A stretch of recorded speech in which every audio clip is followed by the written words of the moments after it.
네, 이제 17강 2차 부등식, 연립 2차 부등식 이제 학습하도록 하겠습니다. 먼저 1번입니다. 2차 부등식과 2차 함수와의 관계에 대해서 한번 공부해 볼게요. 2차 부등식하고 2차 함수에는 어떤 관계가 있을지에 대해서 한번 학습해 보겠습니다. 먼저 ax의 제곱 더하기 bx 더하기 c가 0보다 크다. 이거의 해를 구해라 라는 문제가 나온다면 y는 ax의 제곱 더하기 bx 더하기 c의 그래프에서 x축보다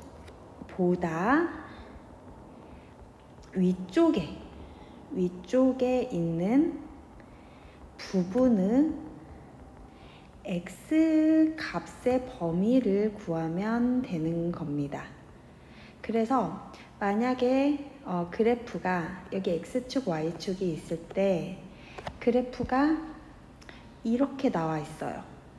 그러면 ax 제곱 더하기 bx 더하기 c 이 그래프에서 0보다 크라는 거는 여기가 y가 0인 부분보다 여기 큰 범위에 있는 이 x의 값의 범위를 구하는 거다. 그래서 x의 값의 범위라는 게 중요한 거고요.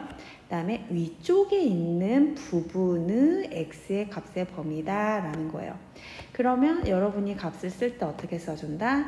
x가 알파보다 작고 x가 베타보다는 크다. 이런 식으로 x의 값의 범위를 써줄 수 있다는 거죠. 그래서 이렇게 하면 되고요. 그러면 똑같은 방법으로 이제 나해 볼게요. ax의 제곱 더하기 bx 더하기 c가 0보다 작다. 이거의 해를 구해라 라고 한다면요.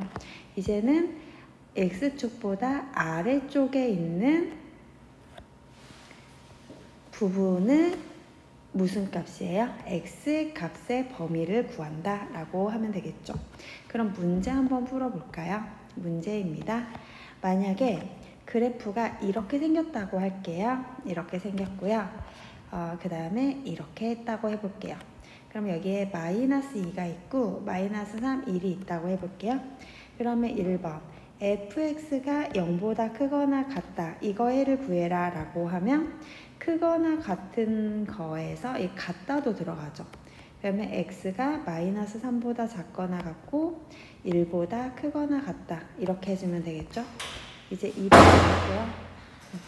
fx가 0보다 작다. 이거의 해는 어떻게 돼요? x가 마이너스 3에서 마이너스 1까지 이렇게 해주면 되겠죠. 그 다음에 이제 2번으로 가보겠습니다. 2번은 이제 2차 부등식의 풀이입니다. 이제 표 한번 그려보겠습니다. 여기 판별식 D 배웠죠? 판별식 D가 0보다 클 때, 같을 때, 작을 때. 그러면 A가 0보다 크고 AX의 제곱 더하기 BX 더하기 C는 0일 때 A가 0보다 클 때, 그러니까 최고차항이 0보다 클 때에는 그래프가 이렇게 올라가는 그래프가 그려지죠. 그래서 근이 이제 알파, 베타 두 개의 근이 있다는 거죠. 그 다음에 판별식 D가 0일 때는 뭐예요? 이렇게 중근을 갖고요. 여기를 알파라고 할게요. 그 다음에 판별 D가 0보다 작다는 거는 이렇게 위쪽에 있는 그래프만 그려주라고 했었죠. 그러면 이 각각에 대해서 어떻게 문제를 푸는지 봐볼게요. 우선은 그래프가 이렇게 나와 있는데 ax의 제곱 더하기 bx 더하기 c가 0보다 크다의 해를 구해라 라고 해요. 그러면 이제 각각에서 해를 한번 구해 볼게요. 이제 해를 어떻게 구하는지만 여러분이 이해를 하면 되겠습니다. 각각에서 해 구해 볼게요. 그러면 만약에 0보다 큰 쪽이다 라고 하면 이쪽에서의 x 값을 구하는 거죠. 그럼 이쪽에서 x값은 x가 알파보다 작고 또는 x가 베타보다 크다. 이게 되겠죠. 그 다음에 얘가 0보다, 그러니까 이 y축, x축보다 큰 범위에서는 크다만 돼 있으니까 알파를 제외하죠. 그래서 이 경우라면 x가 알파가 아닌 이거인 모든 실수가 되는 거죠. 그 다음에 2차 함수가 0보다 크다라고 하면 그냥 모든 실수가 되는 거죠. 이제 이런 식으로 답을 적어주면 되는 거예요. 그러면 계속 해볼게요. ax의 제곱 더하기 bx 더하기 c가 이제는 크거나 같다라고 되어 있어요. 이제 이 경우는 같다까지 들어가니까 여기 등호 붙이면 되겠죠. 그 다음에 0보다 크거나 같다가 나와 있으니까 여기 값을 포함하는 거죠. 알파의 값을 포함해서 그럼 모든 실수가 될 수 있겠죠. 그 다음에 마찬가지로 모든 실수가 될 수 있겠죠. 그러니까 이 범위에 해당되는 그 x 값의 범위를 알려주면 되는 거죠. 그 다음에 또 ax 제곱 더하기 bx 더하기 c가 이번에 0보다 작다라고 하면 이 작은 범위, 그러면 알파에서 베타 사이만 되겠죠. 알파에서 베타 사이. 그 다음에 0보다 작은 거는 아예 없죠. 여기서는 없다라고 하면 돼요. 그냥 없을 수도 있어요. 이것도 없죠. 그럼 마지막으로 하나 더 해보겠습니다. ax의 제곱 더하기 bx 더하기 c가 0보다 작거나 같을 때에는 x가 알파에서 베타 사이, 그다음에 등호 붙이죠. 그 다음에 0보다 작거나 같은 거는 같은 거, 이 알파 하나밖에 없는 거죠. 그래서 x가 알파, 그 다음에 이거는 또 없다라고 쓰면 되겠죠. 그래서 이 표를 여러분이 이해를 하고 나서 그다음에 문제 바로 한번 들어가 볼게요. 이제 문제를 여기에다가 적어 보면요. x의 제곱 마이너스 6x 더하기 5가 0보다 크다. 이걸 풀어라 라고 했어요. 그럼 이거 그래프 어떻게 그리냐면 5, 1 마이너스 x 마이너스 x 마이너스 5의 그래프를 그려볼게요. 그러면 2라고 5 해서 그래프가 이렇게 되는데 얘가 0보다 크니까 이쪽을 말하는 거죠. 이쪽.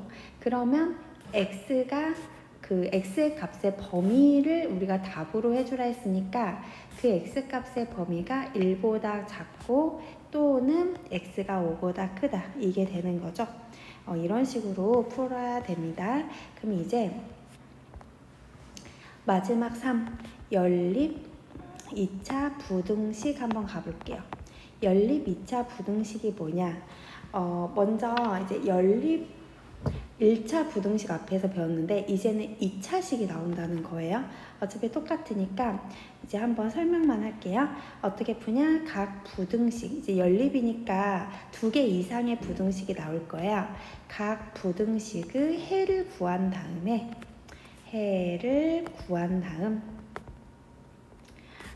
이들을 뭐라고요? 공통 부분이어야 돼요. 공통 부분을 구하여 푼다. 이렇게 하면 됩니다.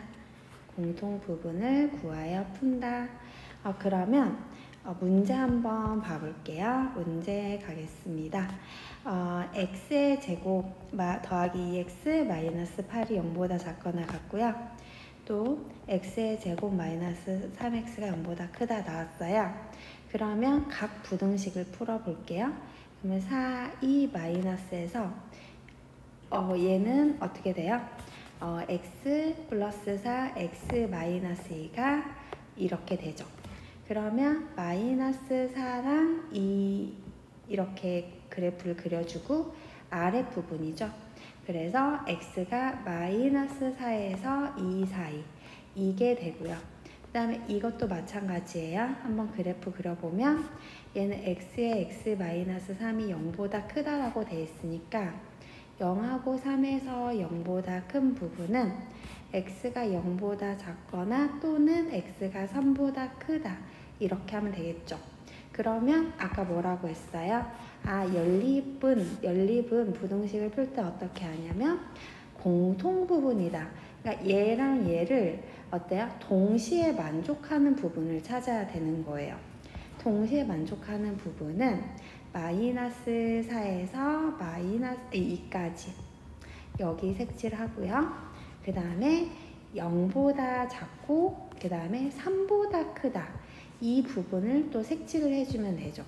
그러면 공통 부분이라고 했으니까 공통 부분은 여기가 공통 부분이죠.